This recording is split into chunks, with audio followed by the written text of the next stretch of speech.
there is an agenda put in place to use reparations against black people in the United States.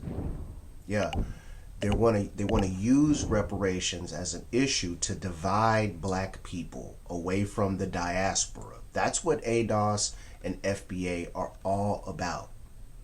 These organizations are using reparations as the issue to create a small group of black people who are, I guess we could call them nationalistic and against immigration. That's what these organizations, that's their whole purpose.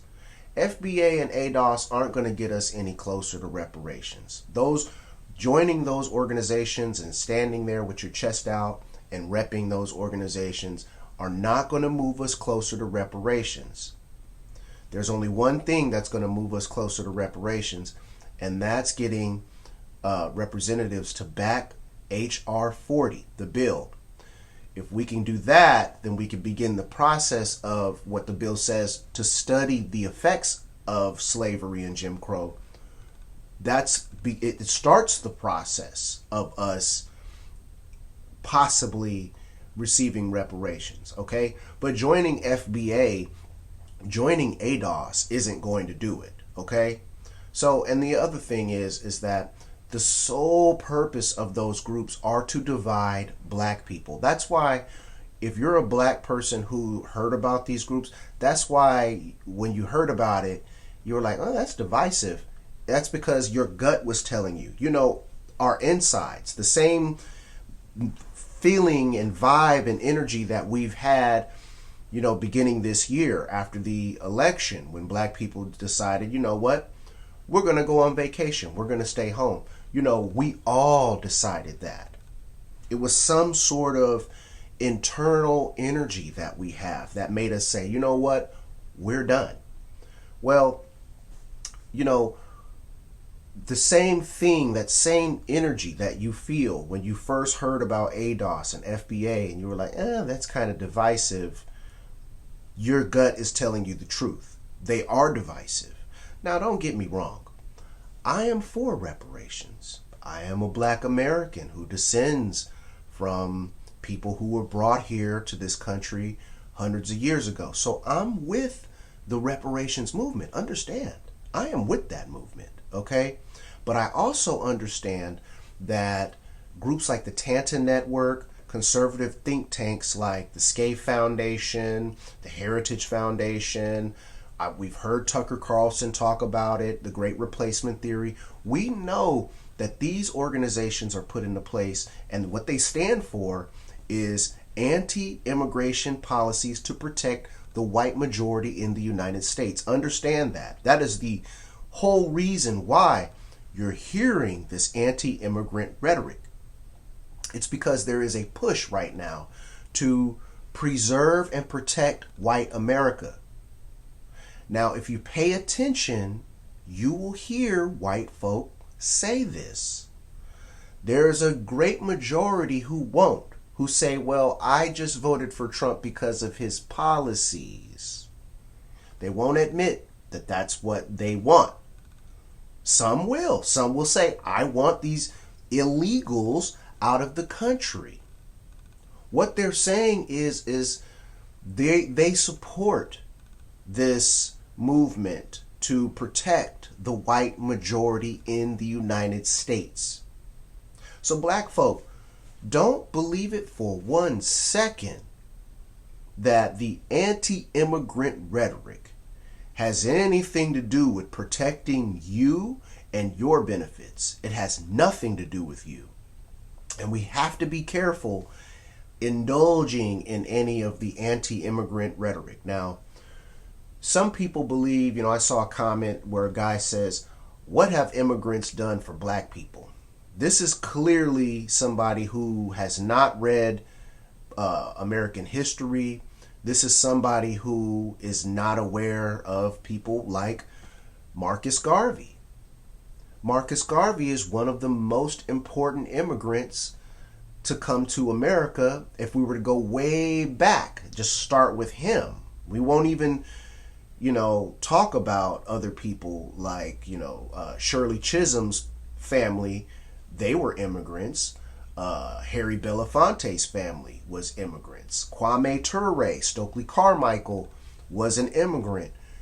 Immigrants, black people who immigrated to the United States, have generally been on the side of black people here in the United States. Now, I understand there are some immigrants out there, these immigrants out there that are, I guess they are, they buy into the concept of white supremacy, and they feel like they'll be more successful if they have closer proximity to whiteness. I understand that. This is white supremacy in action. It's a global phenomenon, and people have an understanding of how it works. The closer you are to white, the closer you are to, I guess, something better, right? So they buy into this concept. Now, part of the problem is that there hasn't been enough black Americans in particular. There haven't been enough of us to speak out and to educate our immigrant brothers and sisters who are coming here. There haven't been enough of us. There's been a lot of anti-immigrant rhetoric, which feeds into creating the division even more, because our immigrant brothers and sisters, they hear these conversations online and they hear black Americans talk like this, and this feeds into the division. So there's been too much divisive rhetoric coming from black people. We have to change this, because immigrants coming here have only benefited us. They always, for the most part, benefit black folk. Okay? Now, I'm not saying 100%. There are some immigrants that come here to the United States and they have no political understanding of what is going on. I get it. However, a majority of the immigrants who do come here, they back our understanding of how America and the world should be on the left. All right? And so, don't fall for this anti-immigrant rhetoric. It has no benefit to you black folk. They're trying to use reparations as an issue to divide us. We are stronger together. We are more powerful together. That's why they're doing this. They're doing this because it makes us weaker politically. It makes our messages weaker. It causes us to infight instead of collectively coming together and pushing for something as a group. Do you understand? So we are far weaker as a group when we have these organizations like FBA and ADOS and these other organizations that I'm hearing about that divide the black community along these lineage lines. Okay? They run counter to revolutionary, progressive thought, ideas, and actions. And I think it's important for us to understand what's going on, understand that organizations like the Tanton Network, okay, the Scaife Foundation, the Heritage Foundation, these organizations are out there pushing for a white majority in the United States. Some have even openly said it. All right? So, listen, don't fall for this anti-immigrant rhetoric. Do not fall for it. Immigrants have come to the United States. Black immigrants have come here, and they have provided us information, motivation. They have given us all sorts of benefits. So don't buy it. Okay? And as a matter of fact, they're not against immigration. Okay? They're just against black immigrants. They're against brown immigrants coming here. They're fine with white immigrants coming to the United States. So don't believe it for 1 second that this is about protecting Americans from immigrants. No, that's what they tell. That's what they put out there for people who are paying attention to just what's happening on the surface. They hear that and then they say, oh, okay, this is about protecting Americans. And then they go on with their lives. And they don't look underneath and see, oh, wait a minute. This is about protecting the white majority in America. Okay? So let's be clear about this, all right? And black folk, don't buy this anti-immigrant rhetoric. Do not buy the anti-immigrant talking points that I'm hearing on Fox News and from these right-wing conservatives. It has nothing to do with protecting you and your interests in this country. Okay?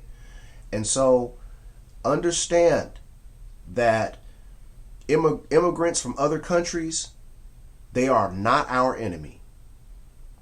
Understand the immigrants that are coming here from other countries, they are the target of the white nationalist agenda in the United States.